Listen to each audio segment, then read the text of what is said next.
tell y'all something, man. What camera am I at? You're right. Let me look right here. Tell them. The one right here or the one right here? To the left. To the left. Listen, let me tell you something. If you pick, let me talk to you guys real quick, okay? Hold on.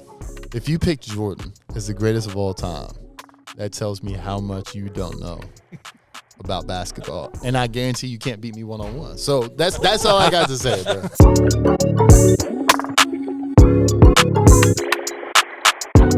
You need to. Am I good? Huh? Am I good? Yeah. Norah, will you clap really? Like you can put your mic down and just clap really loud. Editing purposes. Just one really full send. Money. That was Money. great. That was great. Okay. I guess I could have done. Nice. Right before we're at SummerCon. So SummerCon's happening. Oh, yeah. We are day one. Here we go. First one ever. I'm excited. Let's go. But that's why the banner's different. Yeah. But also, Norah, we were talking real quick, and you rolled up in something different than normal today. What do you mean? Car-wise. Raya's new car. Yeah, and we need to talk about this. Okay. Yeah, we need to talk about this. Give me the down low. So, you know her, like, gross toaster car, right? Yeah, she had Okay, so that that's white gone Kia Soul. because we One were that- putting more repairs into it than we paid for it. That's She gone. drove over everything. My dad. Okay, you tell the next part. Tell the Has money been looking part. for a new car. The what? They've been looking for a new car. Yeah, they've been looking for a new car. But, like, Raya has no money. Right. So gas is not actually that helpful. Right. So electric. They found, like, an electric car. So, Raya has an electric car. What's Like, she driving? She's driving a 2025 unreleased model. It's like, I forgot Was what it a Toyota? No. Well, tell us Starts in with the like an comments, H, I Ryan. think. I don't Tell us know. what it is. That's know. crazy. But But get it's this. Like 2025. Okay. She's leased it. Guess how much she pays for it a month? You know, you've leased a car before. Yeah. Is it like a SUV or No. I don't know. It's Just like guess. a car like you used to have. probably Yeah. what? $250 a month? Hit them. $17. $17 a month? Yes. For a 2020 I'm about to sell my car again. You for a just got a car. 2025 unreleased. $17 a month. That's It's crazy. ridiculous. No gas. It's like electric. So we charge it from our garage. It's crazy. It's so nice. You're kidding. I'm not. I'm about to sell my car Well, and just lease again. It was I gonna be guess. 20, but somehow my dad found it to be like 17. Oh no. Oh, no. $3 a month. That's $24 so a annoying. year is Right? too much. Well, anyways, good for you, Raya. That's yeah, dumb. Yeah. But thanks for jumping on. Yeah. You're going to be a freshman. I am. Yeah, Scary. at Frederick, right? Yeah, I'm gonna do the broadcasting with Carly and stuff. Heck yeah. You'll kill it. Well, thanks for jumping on today. Of course. It's going to be a fun one. Yeah. And you're big into, you do a lot of music stuff, right? Yes, you yeah. know. You play guitar And the keyboard, don't forget. and the keyboard and a ukulele. And the ukulele. I have my guitar hung on my wall, but I need to get a ukulele hanger. Mm. 'cause- And then are you about to audition to play on the big stage? Yeah, I am. I think so. That's what I'm talking about. That's cool. Good. Well, it's fitting that you're here today because today's a lot of music stuff we're going to be talking about. It's my favorite. A lot of music stuff. Just as always a reminder, we always let people know, hey, we do this podcast because we want to highlight people who have an awesome platform that they're using for his purpose. And so, dude, today's guests, I'm excited. I'm real excited. They've too. exploded onto the scene, all right? We got Nate, who's been producing beats that have reached millions, while young Kriss is one of the hottest growing artists in the Christian R&B industry. And together, they're making waves of influence and impact. Nice. SummerCon logo or tagline right there. Nice. All right, and as always, ChatGPT said this. Today we got an incredible duo join us, Nate Sims and young Kriss. These guys are musical geniuses, and together they create straight fire in the studio. Get ready to dive into the epic world of beats, bars, and brilliance Oh, wow. That's crazy. as we unleash the dynamic duo that is taking the industry by storm. Can you guys please welcome young Kriss and Nate Sims to the podcast? That's what I'm talking about. Let's go. Welcome, welcome, welcome. Oh, my gosh. You can't hear it You know what my favorite part of that was? Producing straight fire. in the studio. Hilarious, dog. Hey, I went The on. Hilarious. Chat GPT intro was Yeah, we do that. We do Yeah. that every time, and every Clean. time it's something. clean. Nah, y'all got that. That's hilarious. Straight fire. What was it? Bars, Bars, beats, and and brilliance. brilliance. and brilliance. Nice. I'm stealing that, bro. It's mine now. Go for it. There ain't no copyright on that. It's hilarious, That's man. so good. What's up, y'all? How's it Welcome to going? Colorado. man. It's cool here. It's not cold. Last time I was here, it was freezing. Yeah, that was Dude, back it in was- March. It was back in like It was March. But it was icy and snowy. Uh-huh. Yeah, it was It's gross. in like the evening too. So It was nighttime. But it's nice. It's not like humid or nothing where I'm from. I'm used to it being humid and Bro. so it's cool. It's Where you cool. from? So I'm originally from Indiana.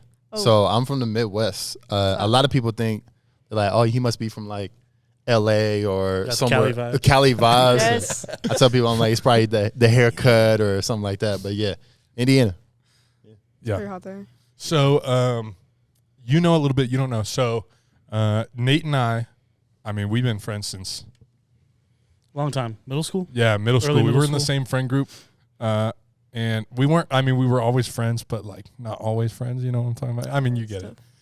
You It's a got very, history. it was, wanna it's say a very more about that? It's an strange. interesting No, relationship. no. I want to Say hear. more about I want to that. hear more No, about it's- it. Unpack that later. It's like, it's, I don't even know how to explain it. It's just like, there was like beef because we're silly middle school boys fighting over girls. Yeah. When And you're in then the there was same one friend day- group. Yeah, but we were just in the same friend group because we had the same friends. And then there was just a moment where we both realized we could be adult about things, and we had a lot more in common than not in common. Yeah, it was at like 4 a.m. at a church lock-in. We were like, we're bad friends. We're bad friends, bro. And then and then Chris started serving in our youth group. Yeah. Yeah, Back y'all in, was like- wild. Y'all Yeah. was some wild little kids, Yeah, bro. when we were sophomores, Yeah, juniors. they or was whatever. crazy, bro. Them kids was bad, bro. Especially this one. Dude. That's so wild. I This can't- one- the this way one we're was starting this wild, off, I'm dog. already like just like The amount of intentionality it took. Yo. But nah, yeah. Youth ministry days, bro. It was good times. that was high school though, Yeah. right? Uh-huh. Yeah, That was high school. That was when you were a Juniors, child. seniors, high school. Yeah, I think we were juniors. Mm-hmm. I thought I came on the scene when y'all was like, well, that was different. That You wasn't were youth around. ministry. I was around. Yeah. But that was when y'all was like freshmen. Yeah. Mm-hmm. You rapped at church one Sunday. And Yeah. You had Back in them rap days, you know what I'm saying? yeah. How many monthly listeners do you have back then? Oh my gosh. Spotify didn't have monthly. So I listeners. I don't even know if No. that was Predates a it. metric And there was of this, how we looked at things. How many Yeah. CDs could you sell? there was Yeah, this these little facts. kid named Jagger that called him Old Chris because he thought it was Gosh. funny. Hilarious. Jagger must have been 6. Little kids, It man. was- they're funny, Crazy times, bro. but glad to have y'all out here. Bro, It's super excited to be out here. And to SummerCon. This is first year doing it? First year ever. Come on, man. We got to go crazy the first year. Mhm. Yeah, we got to go crazy. That's have what to. Every year, bro. It's gonna get crazier. Yeah. So what are we expecting? Well, I don't know about tonight. Over 200 people for the concert. We might break 200 for students too. That's awesome. So That's This incredible. and you This guys is- have shown up, which is huge. This is middle school or high school? Middle school and high Middle school. school and high Both? school. Okay. Mm-hmm. Yeah, That's fire. so it's gonna be good. It's gonna be really good. The high school age. You know what I love about high school age is that they're at that age mark where like you can still like be like clown, but like you can also get really real. Mm-hmm. You know what I'm saying? Youth ministry used to be the best, bro. Like I used to love being active in youth ministry because that's where you can have like real conversations and they get it. You know what I'm saying? Like if something clicks where they get it. Middle school is cool too, but in middle school it was always more active and fun. You know what I'm saying? Like they take your energy. Yeah. But high school, bro, there's something about high school where they just understand what you're saying, bro. And when you get to see the fruit of that, bro, nothing like it. Are you in high school? Yeah, I'm a freshman. You're I'm fr- about to come- be a freshman. Come on, about to be a freshman. So I love it. Yeah, That is cool. that's sick. I was gonna ask, talk a little bit about like your heart for like kids, for the youth, Yeah, because I mean, you worked at a church for a little bit. You've served plenty of places. You just got a heart for kids. Why? for sure. Yeah, I feel like that's kind of always been my heart. Just as even coming into the faith, but like I feel like I've always been able to connect well with kids. I don't know if it's like my goofiness, my energy, or whatever it is. Like I've always been able to just like connect, but I've always had a heart to be involved in youth ministry because when I was a kid, I wasn't raised in the faith. I didn't have like parents who took me to the church. I didn't have summer camps. I didn't have a SummerCon that I could go to and be a part of. And so whenever I came to the faith at 20 years old, I remember thinking like, what if a kid could get what I got now at a very young age? You know what I mean? Like Yeah. if they could understand Jesus in the gospel at 5, 6 years old, 7 years old, whatever, as a kid. Like, and so my heart's always been like, man, I would love to be able to be a part of that and to reach a generation with a gift that resonates so well with them, like music. Like kids love music. Everybody loves music, right? But like kids are the culture carriers. You know what I'm saying? They carry the culture for music. And so if you can make something that they connect with outside of the church, you have the ability to pull them in and to show them Jesus. And so that's kind of always been my heart. And that's where I met you guys, you know what I'm saying? And especially this guy over here, like the amount of years that God has brought us together, and like we've done life together, to where it started from youth ministry and it started from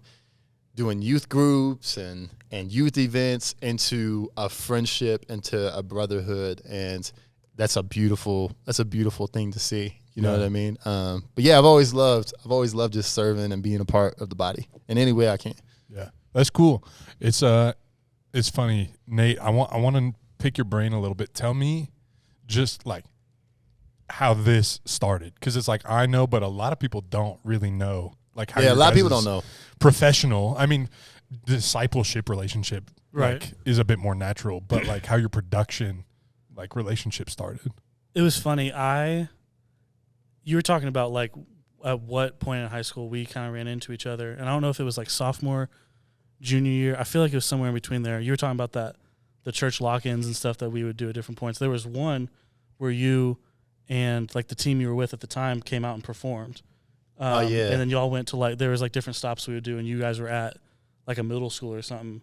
Yeah, Breakout. Mm-hmm. Oh yeah. Breakout. You remember Breakout? Yeah, dude. Oh man, Breakout was this huge event where like It's literally all night. It's 12 churches hours. from all over the 6 p.m. city, to 6 a.m. Yeah. like nonstop. Churches from all over the city came to our church, and there would be thousands of kids. There were like 2,000 middle schoolers. Crazy, bro. Like the energy in the room was insane. As a dog. middle schooler, it's like, let's go. Yeah, As an we adult take thinking about buses it, all I'm over like, the city to things. Hey, like we get the free planning it counseling takes. after this, please. Bruh, so what I was doing was I was an artist back then, and that's back when I was doing more so like rap. And I remember we did a bit like the main stage, like the main show of the night, where all the kids were there, and we performed, I think like a total of an hour. And then we went over to this middle school, and they rotated the kids there's 3 different groups, and they rotated them on buses and brought them to the school, and we performed until like 6 a.m. So I think I ended up performing like For 12 6, hours. 7 sets that night, dude. Like wild. crazy, super dog. wild. Yeah. They would take them. We went to the local ice rink. We went to the YMCA. Yup. And we went to the school. middle school. And they had like a bunch of inflatables and stuff. food, Yeah. and then we performed just nonstop, bro. I can't tell you how many Red Bulls I drank that night, dude. It was crazy. Wild times. When we were there, when I first ran into you, I was not a middle schooler. It was us being leaders. But I remember, because it was with some of our other old friends, going up to you and showing, like at the time I was in high school, I had learned like, oh, like I know this instrument, I know that instrument, I can just put them together and start making my own stuff. So I came up to you showing you beats at the time, just like on like an iPod type beat. And it was, I don't even remember specifics on anything that was said. I just remember showing you stuff and like feeling acknowledged, like, oh, he listened to like my stuff. It was trash for sure. It wasn't good. it probably wasn't like the best. But No, I mean, it's everything. Yeah, everything continues to grow. So like, yeah, I remember that was like our first interaction. From there, we did things like youth choir and stuff together, where if I wasn't in the band, I was a part of the choir with Parker, doing different things.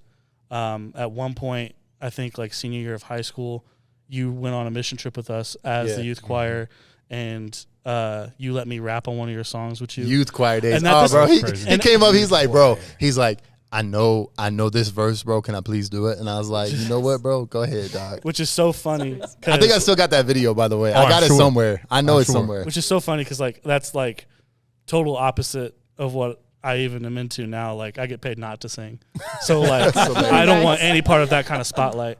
He wrote his own verse to what was that Crowder song you did too? He wrote his own rap to it. That's pretty hilarious. crazy. Yeah. Hilarious, bro. But those were like the little interactions to the point where I felt safe enough to come up to you at a certain point in a church service and let you know. Because at this whole time, while I'm still doing this church stuff, I'm like professing like I'm not a Christian.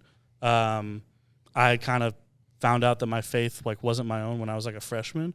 It was just something I was following because of my parents.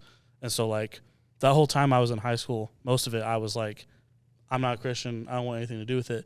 But it was where I found my opportunities with music, right? And is where like my friend group was.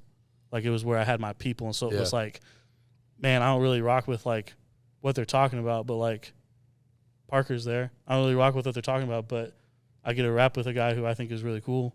You know what I mean? So like church was able to provide those opportunities for me to continue to grow in my craft. And like those are just those moments where I was like, oh, God knew what he was doing, right? Putting people in place, like, because I'm sure my parents at that time were like, what is this kid doing? Like, I'm not understanding, but seeing like the fruit come forth from that, it's just super cool.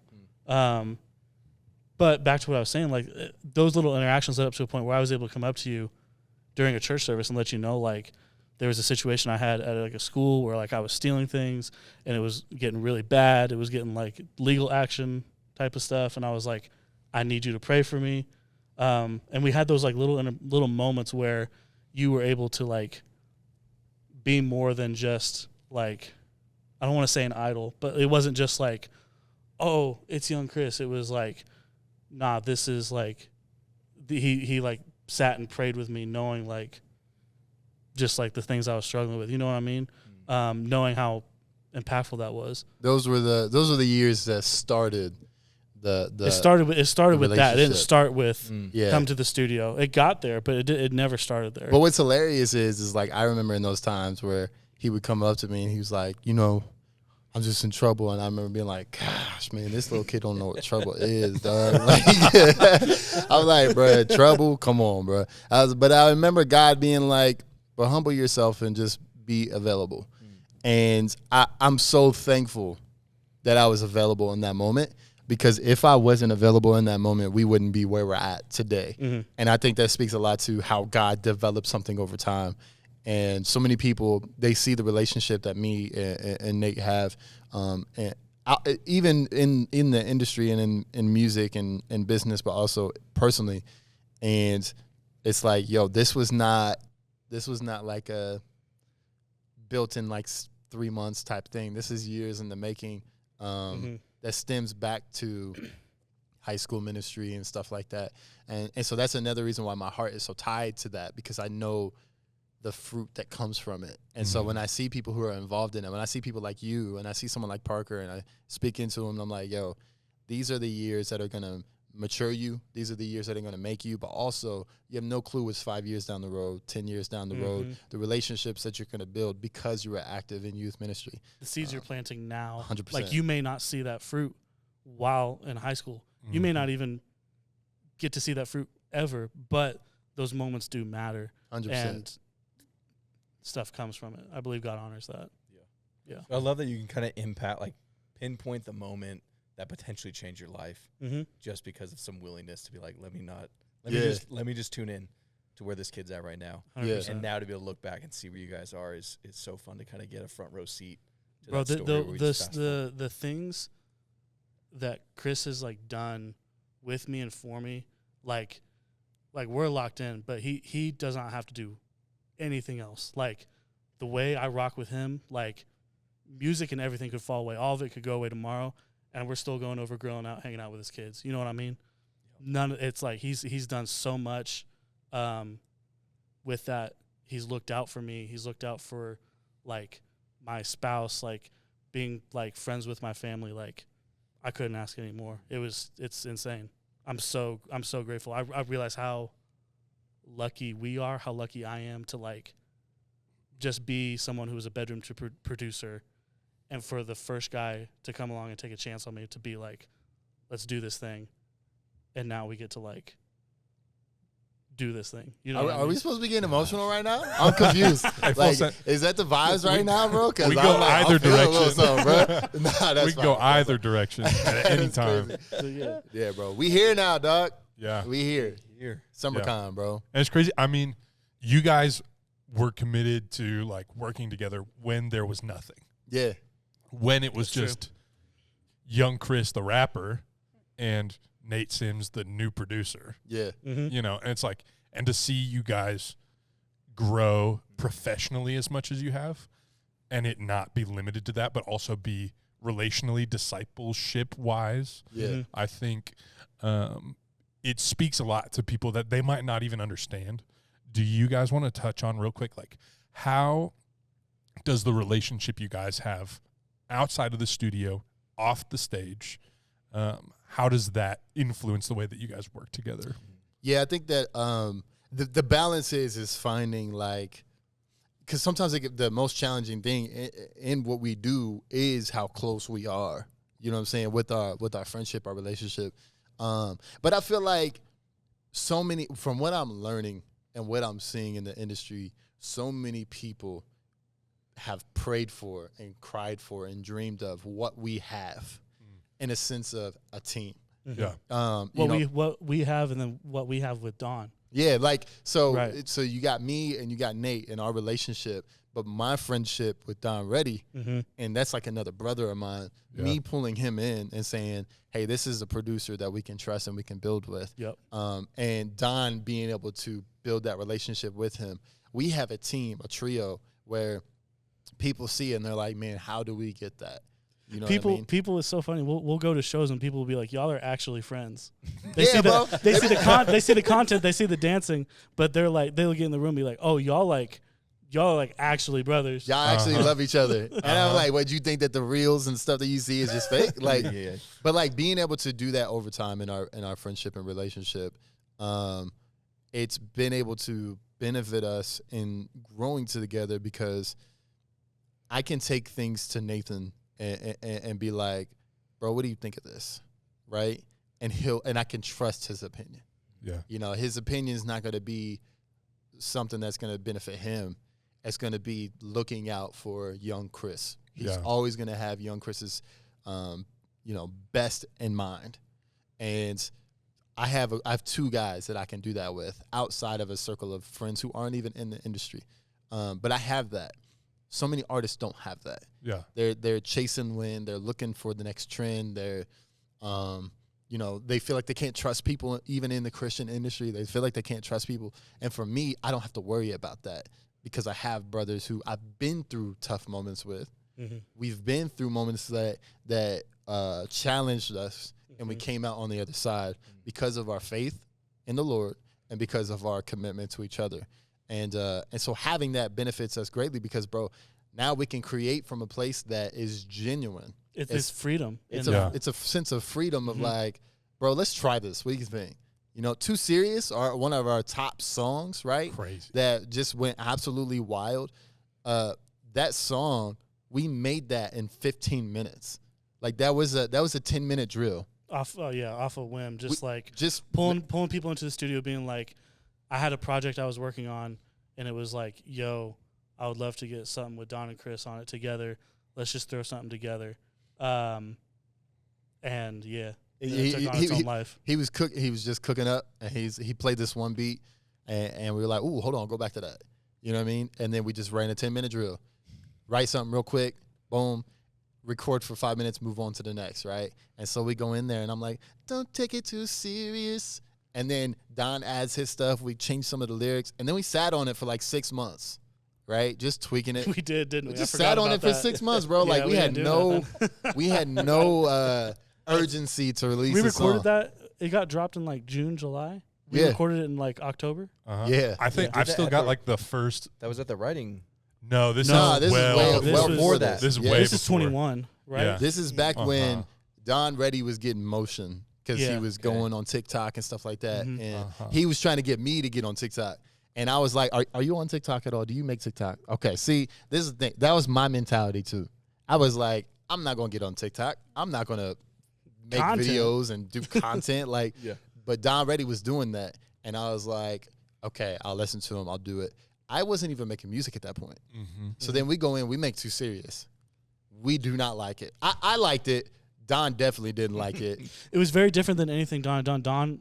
Don is so fluid musically. Like he has a heart for worship, but he also like he's got bars but he also like he's a fan of like the R&B, the pop stuff. He like, can do any genre. He if can do wants to. anything. And so for him, Yeah. coming off of like doing a lot of like heavenly poetry type stuff, like he's hearing this fun pop song, and to him in that season, initially it was like, I'm not feeling it as much. And I was like, hey, yo, this might be the one.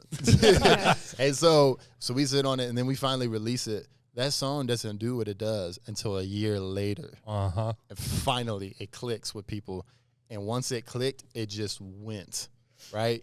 And the cool thing that I look back on, you're asking us, like, how does your relationship benefit you in doing what you do, being called to the same thing?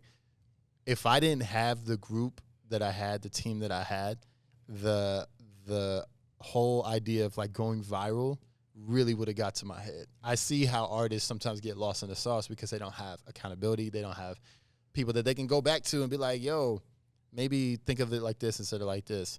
And I had that. I had two guys who were constantly like, hey, bro, don't let it puff you up. Like, or even on the other side is like, don't let this defeat you. You know, Right. Remember, we were just literally in the car talking about that. And he was like, yo, don't let social media and these things defeat you. Instead, remember that it's all about just creating and doing what God gifted you to do. So just keep doing that. Moments will come. We have that talk every day. You know what I mean? And so those relationships sharpen us as artists, but also as ambassadors. You know what I'm saying? Ambassadors for the kingdom, ambassadors for God. And I think that's what God designed us for. That's what he intended when he made community. And that's why we look at discipleship so seriously. You know, and that's a focus in the church. It's discipleship. That brings a lot of fruit. You know what I mean? Mm-hmm. I'm interested. I don't know. I'm sure you've thought of it, but it's like I don't know if you've talked about it much. If it weren't for Too Serious, just this random 10-minute drill you did, do you think young Kriss would still be around? That's the first time I've gotten that question. That's fresh. Well, because I know kind of like you were coming off a job in the church. Yeah. You were a pretty successful videographer. You have this company. Yeah. But this was more of a, okay. But Yeah. I mean, it felt like you had this kind of struggle. Like, do I do it? Do I quit? Do I? Yeah. Yeah, I feel like when I made Too Serious, I didn't even want to go to the studio that day. I did. Like, he had to pull me in. Him and Don got together so that they could bring me to the studio. Started straight bullying him. Like they're like, bro. You're not nice for real. Like, they were being patient with me for months because I remember, I started making Christian music back in 2014. And then I made an album in 2015. Didn't record any new music for another 3 years because I was part of a smaller independent label. That taught me a lot. It discipled me a lot, but it also held me back some. And so finally I dropped another album in like 2018 independently, and that's when we really connected. Yeah. And in 2019 we followed up with an EP called Depravity, and that started to actually get motion. And I felt like I was finding myself as an artist.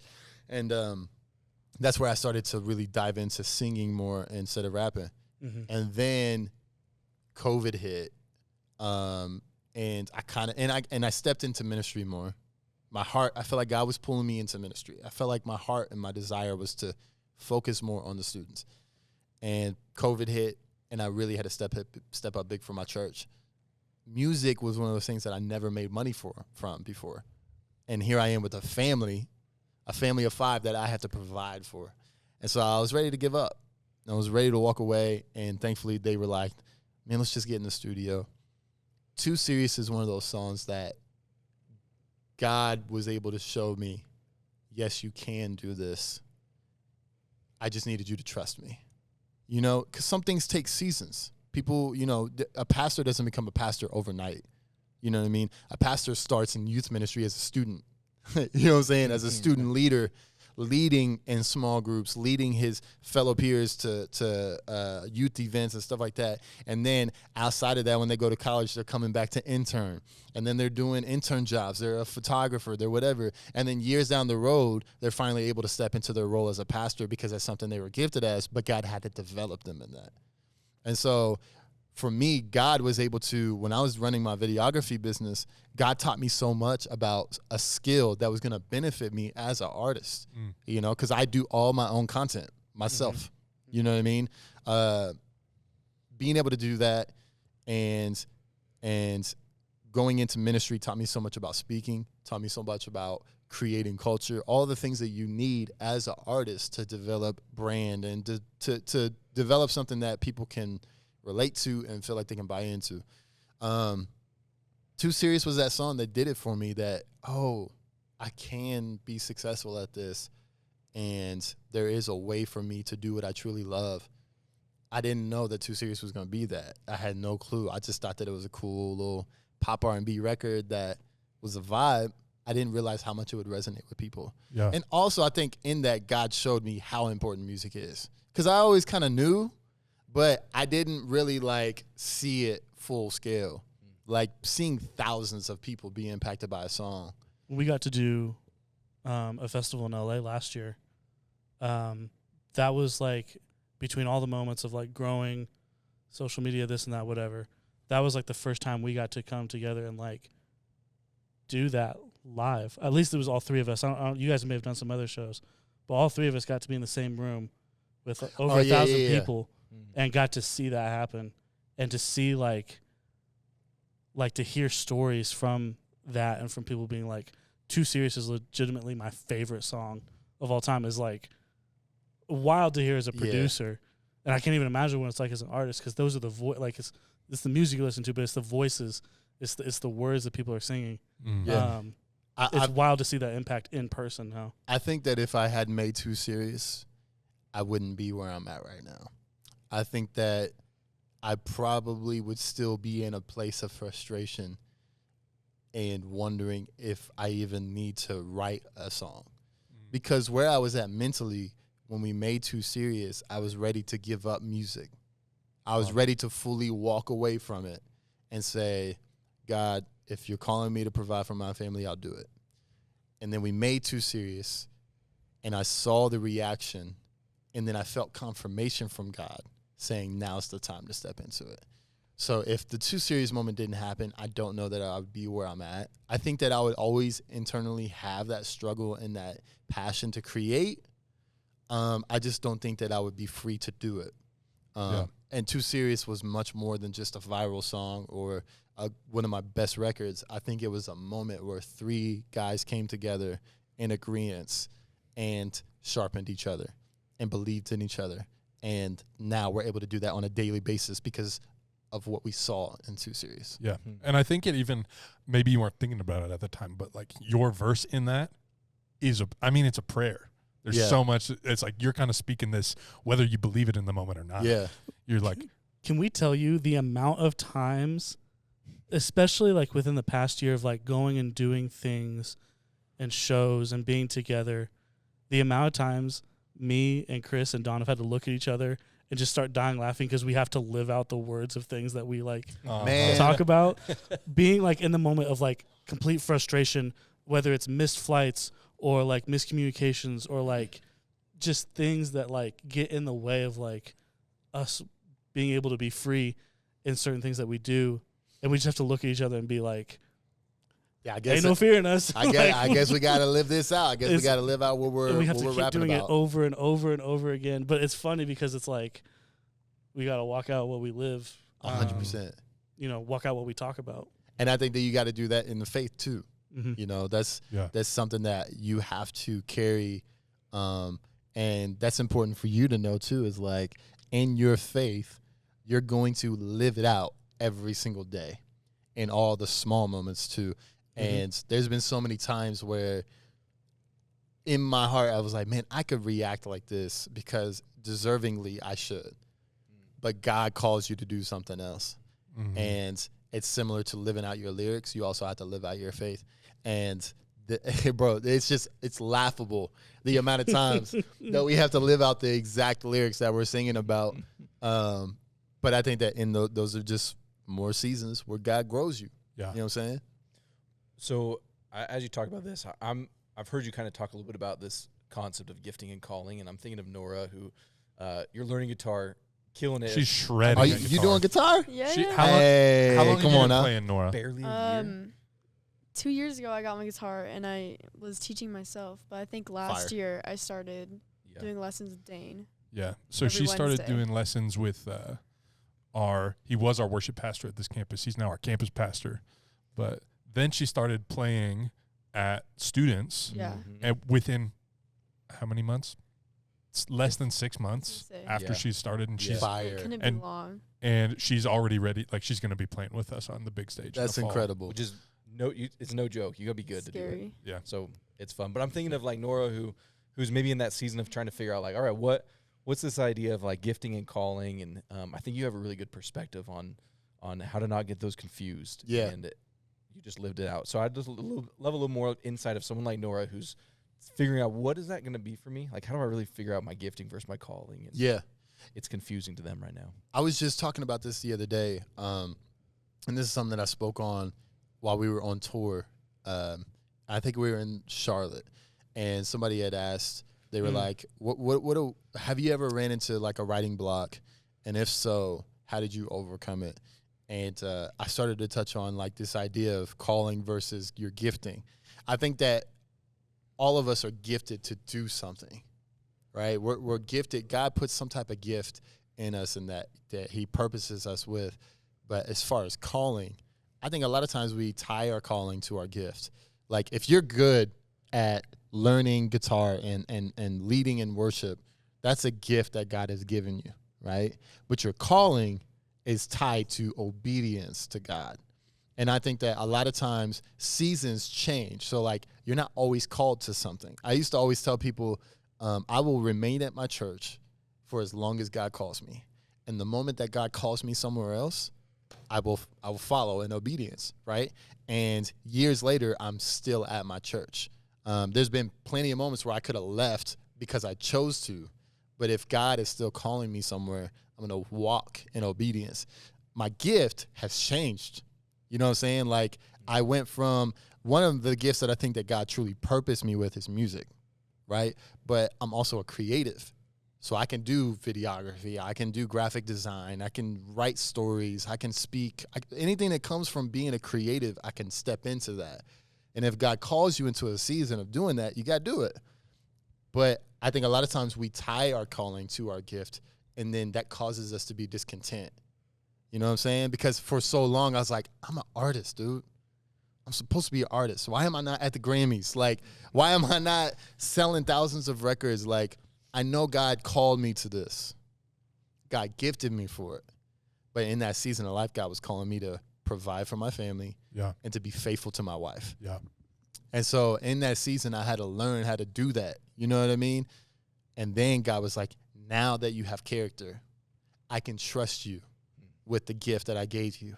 And now I'm going to call you into something greater. Yep. And I think a lot of times that's what it takes. It takes those seasons of developing. It takes those seasons of maturing and learning your gift too, because you're going to learn gifts along the way that's going to help you to do the thing that you truly feel like God purposed you for.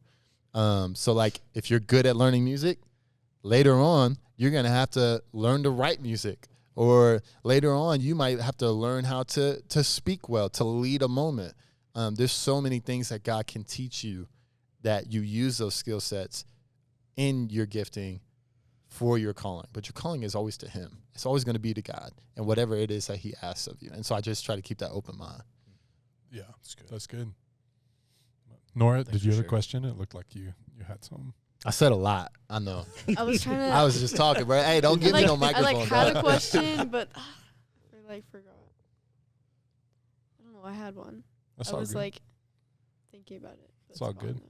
Be thinking of it. In the meantime, I want to ask, this is a really technical music question. We've got a couple people, like somebody just followed me and our students page on Instagram that's like, I think coming to SummerCon and wants to be a producer. Yeah. We've got all these people. And that the music genre that you guys have kind of walked in together has changed. I remember when Nate was always like, I'm a melodic trap producer. That's what I do. And We got songs that Nate. Hey, we should pull up Impossible, dog. no, It is crazy. but you were always like, yeah, I'm a rapper. You were like, Yeah.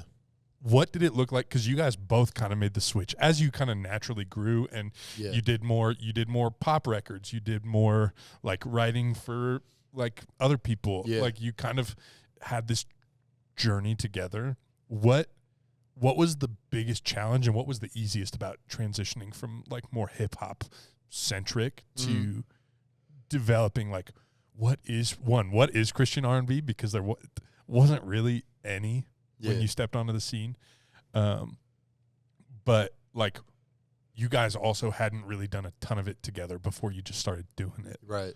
So what was that transition like for you guys? From a production perspective, there's all like you making jokes about melodic trap producer.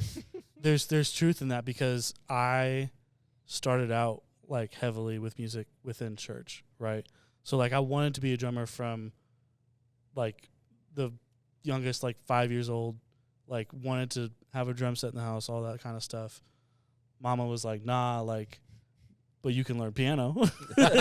And I was like, I'm not really trying to hear all that. But Thank God he did. bro, it's not, Yo, bro. Thank God. It's not he the learned instrument I play the piano, most. dog. But for her, it was like, one, you're not just learning an instrument, like you're learning to read music, you're learning hand-eye coordination, like all that kind of stuff. That's obviously transferred over into what I do now.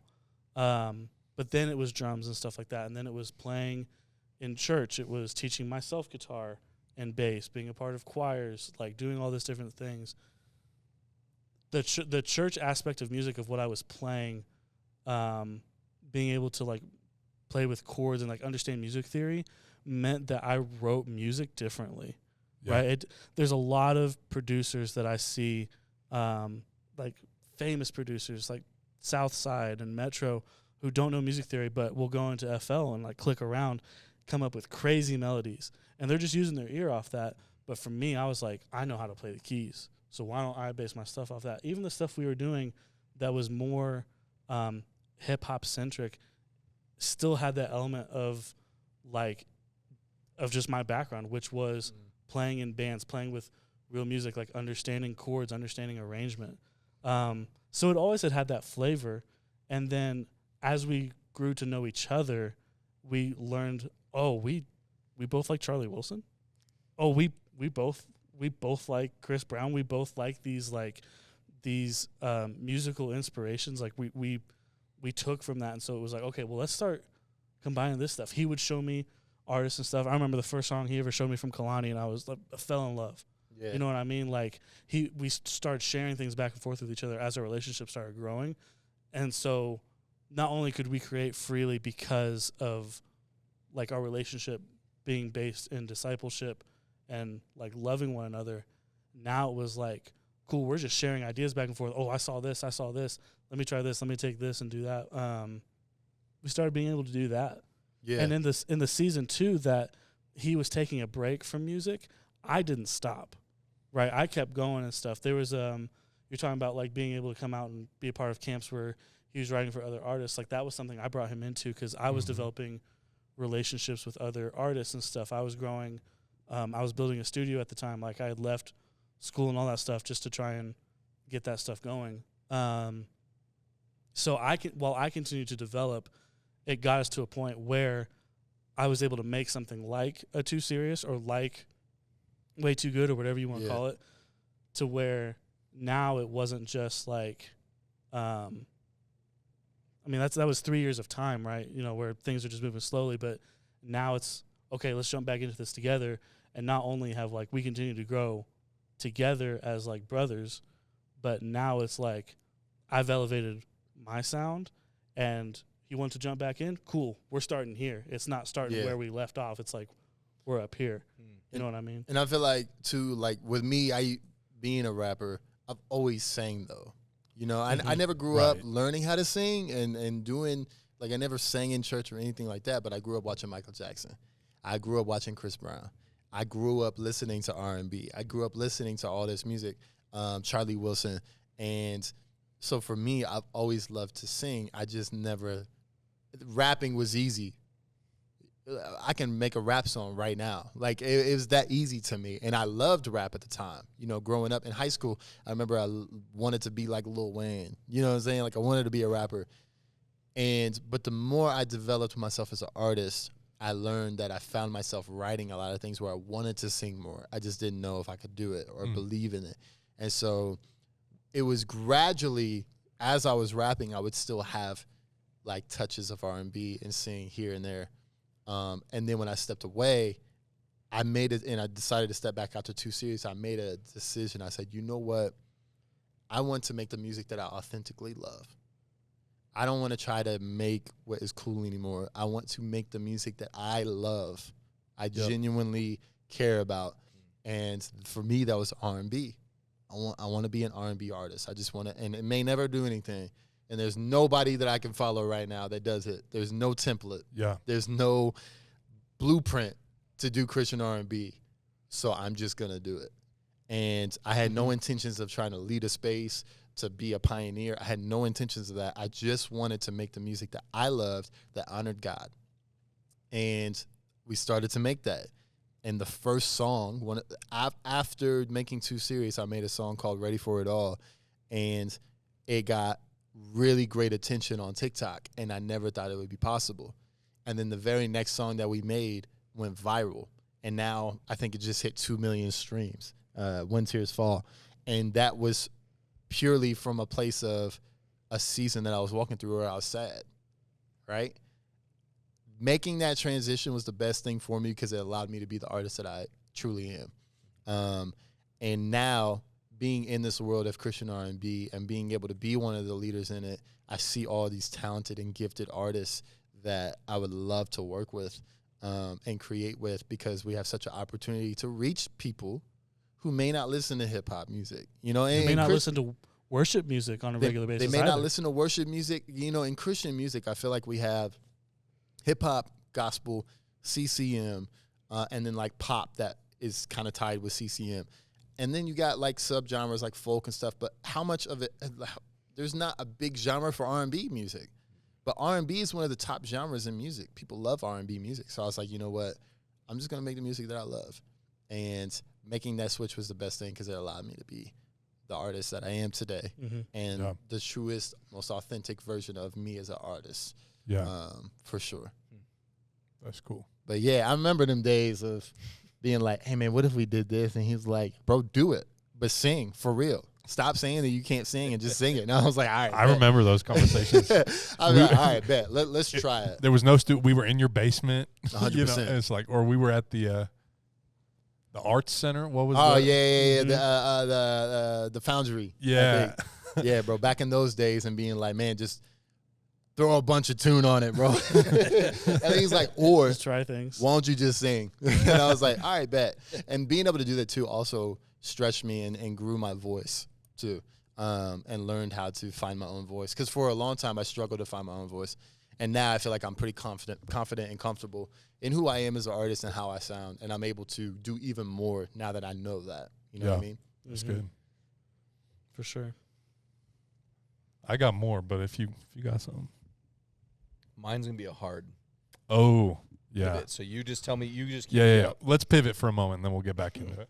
Go for it. We do a poll every like, podcast. Okay. It's a fun way of just getting like our students involved with this. So thanks everyone who voted. But we want to know greatest of all time. LeBron or Jordan? Clearly, you're that's so crazy. LeBron with that jersey today.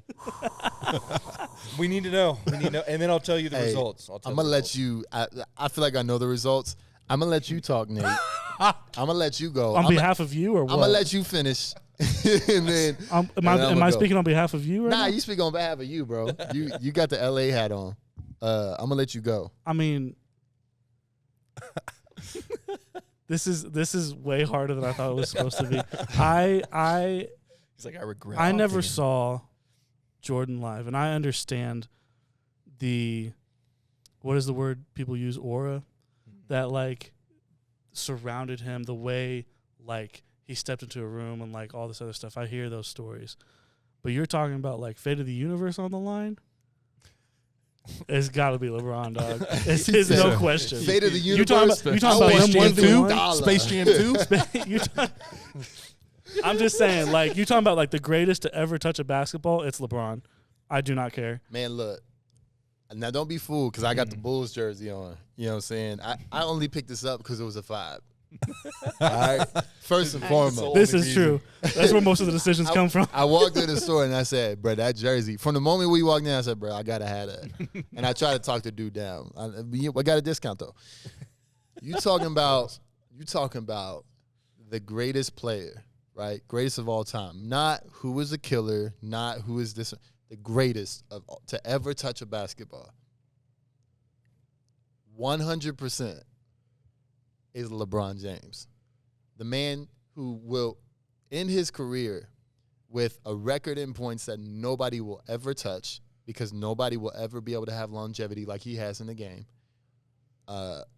Someone who leads in almost every category of the game. Assists, rebounds, steals, blocks. This is a dude who can play any position. Guard any position. Can shoot the ball. Because people forget that he was averaging, like he was one of the top three-point shooters in the last 2 seasons. Like his average for threes is crazy. And that's in his 20th year of his career. Mm-hmm. Somebody who is physically a freak of nature, who is 6'9", built like a linebacker, and can jump out of this world. But also his IQ is out of this world. Like his IQ is crazy. Jordan, what made him so great, in my opinion, is the dude was in the 90s.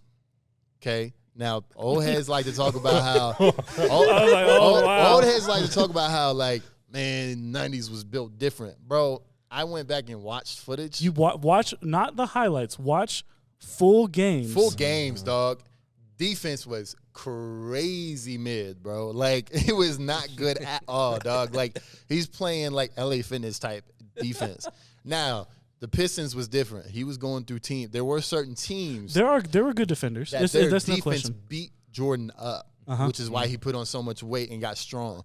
But, like, you put LeBron in that era, it's over. I don't care what anybody says. LeBron's going crazy in that. And I think that in that generation, LeBron could last another extra 5 years of what he can last now.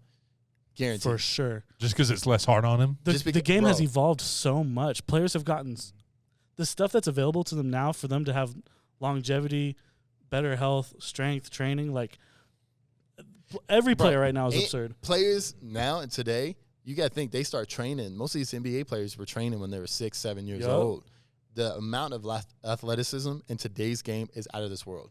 It's crazy. You got dudes that are just 6'7", but they're point guards. They're dribbling like crazy. They can shoot Kids dunking from in half court. 6th, 7th grade now. Yeah. Like It's wild. So I think LeBron James, and I think the accolades outside of championships, I think makes him the greatest. I think if you put Jordan in today's league, and he started when LeBron did, I don't think Jordan has 6 rings. I really don't. And if we're gonna base the GOAT debate off championships, it's not even between LeBron and Jordan.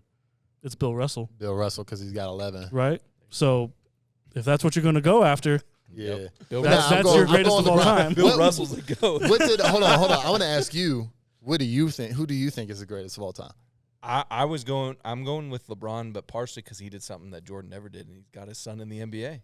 That's very true. Jordan never did that. That is Jordan's a new thing. sons was That mid, is crazy. bro. They cannot get in the NBA at all, dog. Yeah. That's crazy. So I've been in LeBron, same reasons you guys just said. Yeah. I mean, unreal, and that he's doing what he's doing at the age that he's at. Yeah. But I know someone didn't vote that way. You said there was one person who didn't vote that way? Yeah, I saw what you voted. I don't even know what I voted. No way you said Jordan. It didn't start with an L. That's so crazy. All right, so tell me why you don't know, so it's not clear. So I don't really watch it. So tell me. What do we need to make clear real quick? I like the shoes. So I'm going to say I don't remember voting. I guess I pressed Jordan. Did I? Did I? Yeah. Okay. I guess I did. Guilty as charged. Staying out of the way.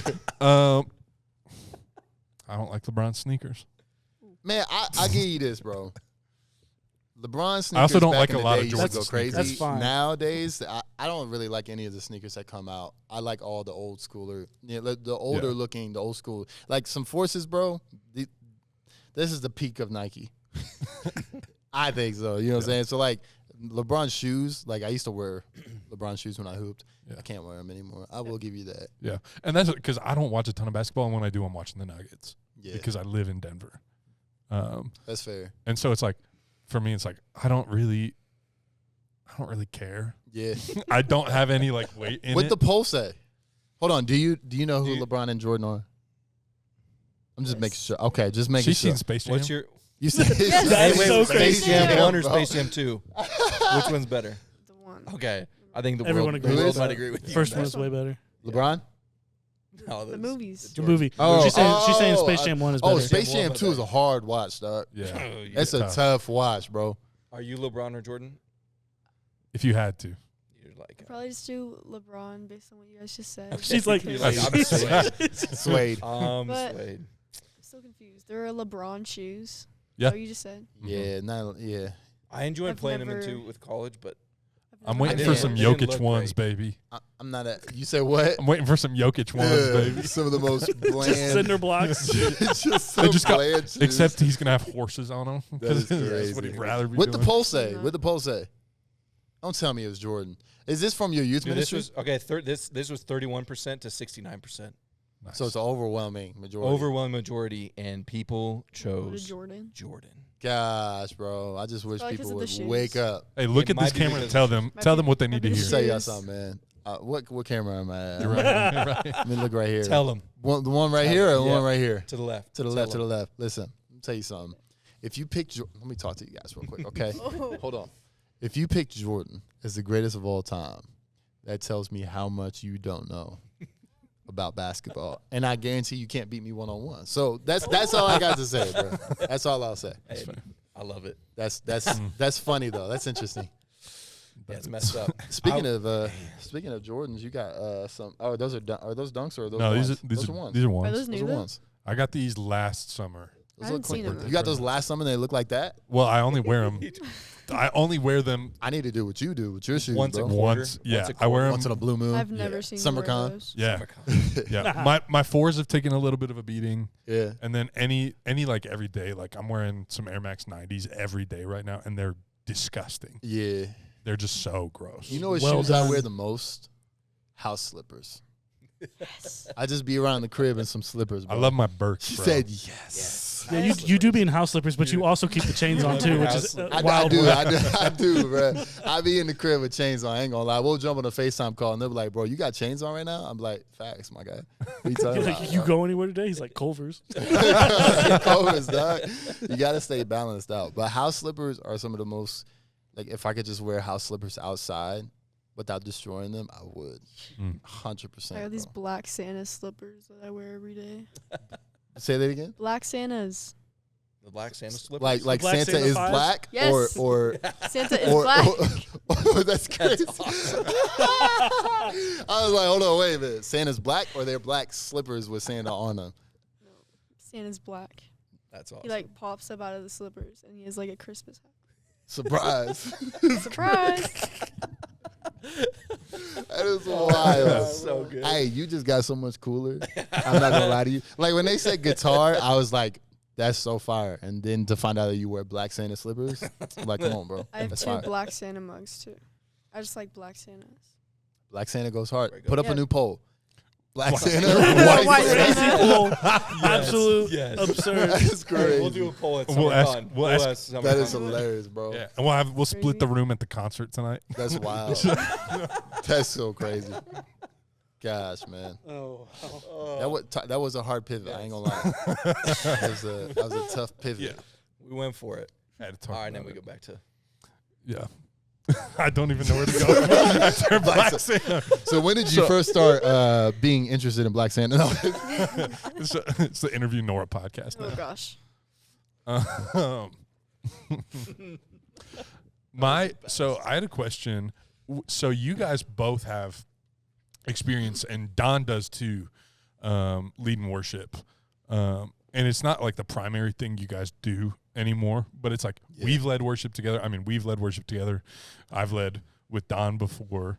How does that influence the way you work a room at a concert? Because it's a very different setting, but you're really in tune. Like there's something that worship, like leading worship does to teach you to read the room really well. Right. How has that influenced the way that you do your concerts at all? The thing about leading worship is and a lot of people didn't know that I let you know because we've done it together. But a lot of people don't know that I used to lead worship. Leading people in worship is all about creating a moment where they can have that moment with God, right? And being able to lead them in a moment that connects them. You have to do the same thing as an artist if you want to be effective. Because I don't think that they're necessarily different things. I think that there are some differences, like, but essentially they're the same. You're leading people to the same place. You know, when I perform my music, I never want to just lead them to me. I want the lyrics to resonate with them, and I want the performance to resonate with them to where they're like, I felt so connected, you know, to God in that moment. So that if somebody who comes into a concert who has no understanding of who Jesus is, they come and see a show and they're like, I felt something. I don't know what it was, but I felt it. Yeah. And what they don't know is that it was the Spirit of God was in the room, right? But also, as a leader in worship, your job is to get rid of distractions too. You know, I want to make sure that, you know, we used to have this saying that we don't practice on people. You know what I mean? You guys know that saying really well because it's something that was drilled into your minds. But you don't practice on people. You know, you take the time to sharpen your gift. You practice your guitar, right? You learn your songs. So that way when you go to lead, you can do just that. Lead people. Get rid of all the distractions, right? So when I take that mindset into my shows, I want to know exactly what I'm doing. I want to know the runs that I want to hit. I want to feel confident in what I'm going to sing. I want to know if I'm going to go sit down, this is the moment I do it. I want to know that, the production is going to change at this moment.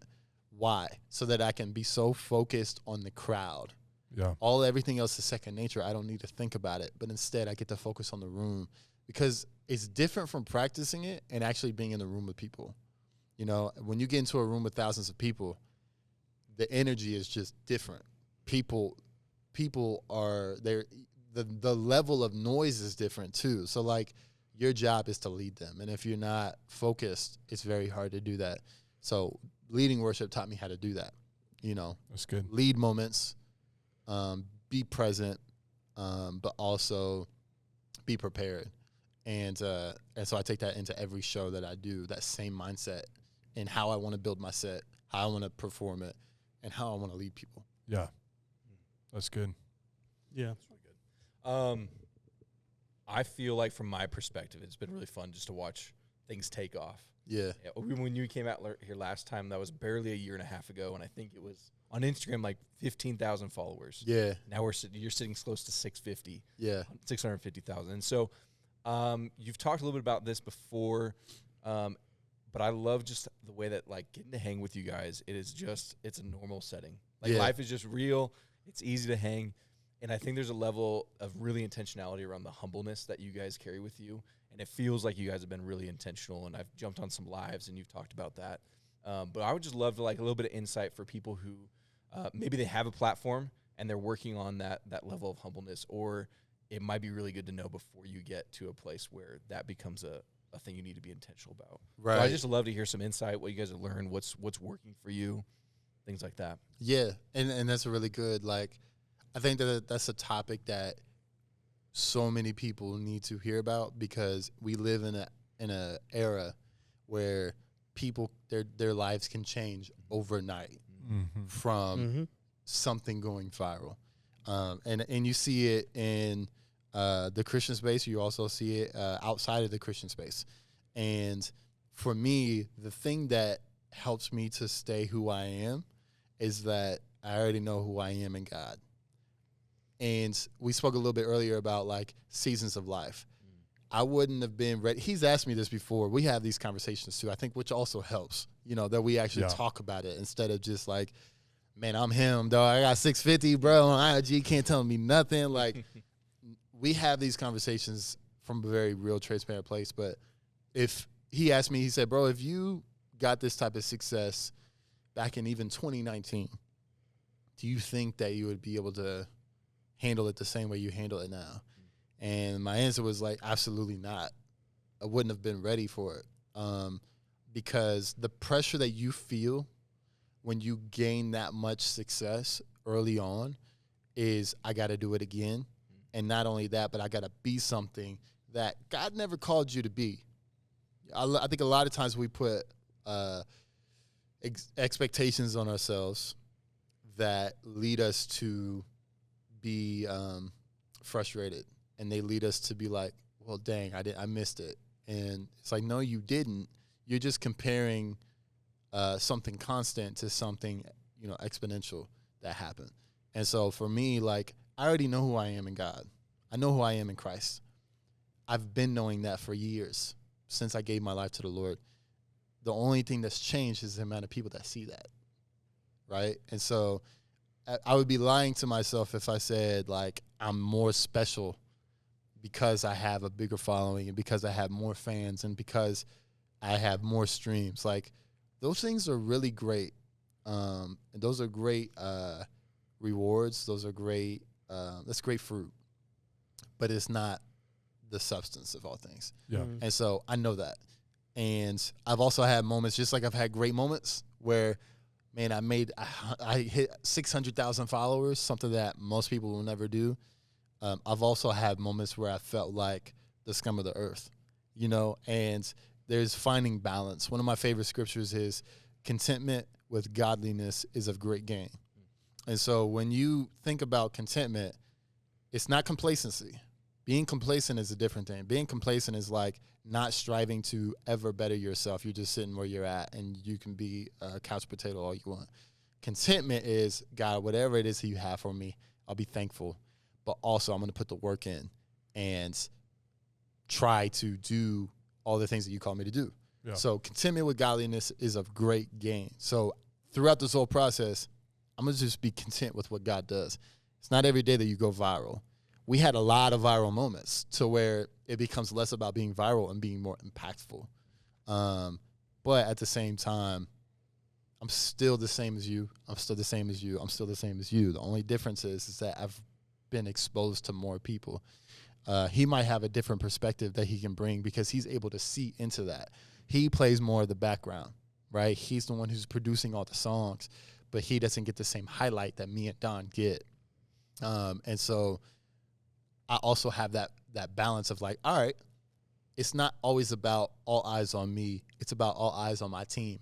And if I have to make sure that my team is successful, not just me, not just Kriss. Like, yes, if I hit 1 million streams, 5 million, 7 million, 10 million streams, that's great. But like the people who are doing it with me, where are they at, right? Yeah. And not just where are they at success-wise, where are they at spiritually? Those are the things that I care about. I meet people who live by – LA's like this. LA, we were just out in LA not too long ago, and LA is very like credentials. Like, I got 100,000 followers, so I'm somebody. I got very surface level conversation. Very like, like, oh, what's your IG? Oh, you got this many followers? Super dope. We got to stay connected, right? And I think that it's great to have that because then it gives you access into places where the gospel can be carried. But it's not the substance. It's not the foundation of who you are. Yeah. And I know that. It's plain to me in the gospel. It's plain to me in his words. So, like, I have no choice but to be humble. Plus, I have a wife who keeps me very humble. And I have 3 kids who keep me very humble. They don't care if daddy got 650,000 followers. I need apple juice right now, dog. So, like, are you going to get this for me or am I going to have to freak out? And so I have enough balance in my life to where I don't get too big-headed. But there are moments where I do feel like I got to live up to an expectation. And I think that there's a little bit of balance that we can have in that, but also I'm not scared to rise to the occasion. But I'll let him speak on it a little bit if that's what he wants to do. I mean, I feel like we've kind of kept circling back, but like the whole team aspect of what we do is so important, right? Like being able to help each other whenever someone else falls. Like there's 2 others to be there to help pick them up. Yeah. And like to provide clarity and to provide like prayer and accountability for these things. It's not a matter of like, it's not anything intentional where we're like, okay, every day at 9 a.m. we're calling each other and we're praying, But like the amount of times we call each other and he's already on the line with Don, or I'm already on the line with Don, and he calls in, and it's already like just three of us on the phone going back and forth, and I'm just calling Don just to check in on him type of thing. You know what I mean? Like, those conversations happen all the time. Being able to do what we do with a team is so important. I remember seeing interviews from other producers, like Metro and all this other stuff, where like the idea of like getting a Drake placement for me as a producer, cool. Like, that's wild. That should be like legendary. But me getting a Drake placement doesn't really change that much for me, right? But they always talked about like building with people. And so like even in the times where he was taking a break from music and I was still working, I was still finding these teams, plugging myself in, growing as a producer, learning different things, whether it was engineering, recording, vocal production, like getting better at what I do. I was finding teams and people and like surrounding myself with people to a point where if someone needed a guitar player, I got 5 people on deck I can call. Oh, you need somebody to do this. I got this and this and this. I have people I can connect with. And then being able to come back together with, I was still doing stuff with Don in the in between of all this, but then being able to do stuff like Too Serious and everything else together, the way our team has like been functioning for the past like 3 years, I guess now, as a unit, that's so important. And I like, there have been other opportunities that have been presented to me at different times that I've turned down, and the biggest win I feel like I've had is to do what I do with a team, right? To do it together, to not just be like, cool, like I got this placement, I was here, I was there. It's like, look at the sound, look at the genre like we get to build together. Yeah. Look at like being like so like heavily involved and responsible for like building a sound is so cool. And I would rather rock with my team that way and be able to provide for my family that way than I would like, cool, like I went and sold beats on YouTube, chased a placement with this and that, and right. I got it. So that team aspect like helps a lot because it's keeping us accountable, it's keeping us connected, but then it also is like when we go up together, it's like everybody eats. Everybody goes wins. up. Mm-hmm. And to speak to that too is like that question of like what keeps you humble. I've seen teams break up because of pride.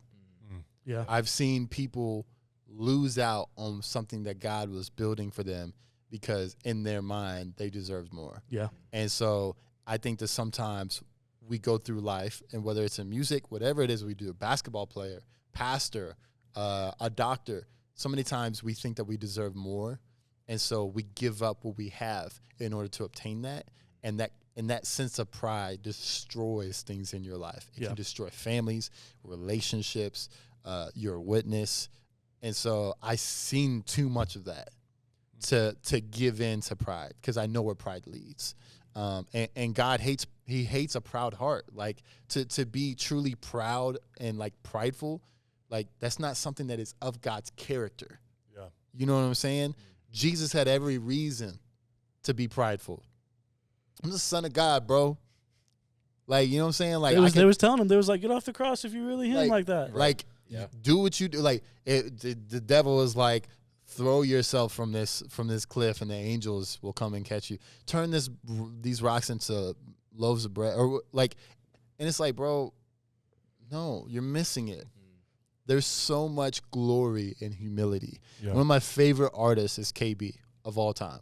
It's my GOAT, period. And I had an opportunity to open up for him, or not even open up, to special guests, be one of his special guests on his tour. And I learned so much just by being in the same room as him. Mm-hmm. The way he carried himself. Mm-hmm. You're talking about somebody who is a multimillionaire. The way he carries himself is so humble. And how he spoke to me. He treated me as a peer, but he also spoke so highly of me. I had no idea that KB knew who I was. And him telling me that I found you and I ran you by my team, and I was like, this guy's got it. And to hear him say those things with such humility confirmed what I already believed about him. as being a humble person. Mm. And early on in my years of being an artist, he used to always say this saying all the time, that comparison is the thief and the killer of contentment. And so I was like, man, when you compare, you get pride. And when you get pride, it destroys things. So where I walk in humility and where I walk in contentment, God can do so much more with me That's that good. than if I'm prideful and always comparing myself to people. So Mm-hmm.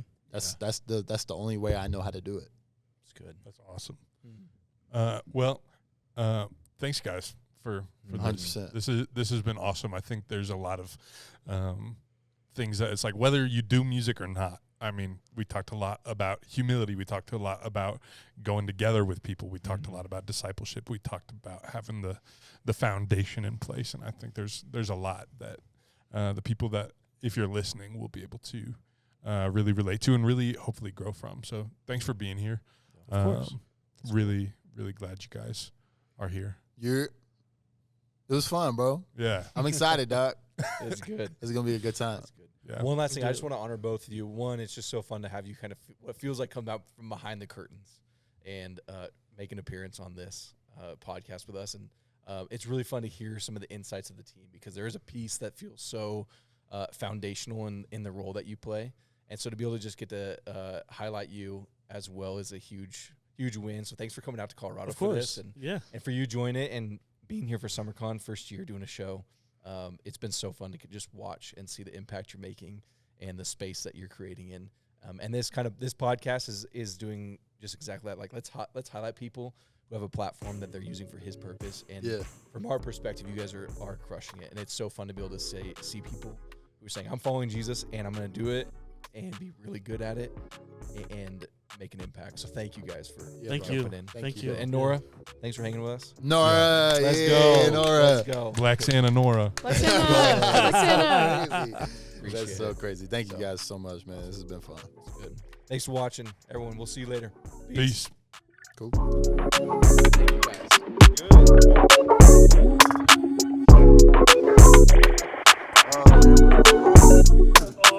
Good.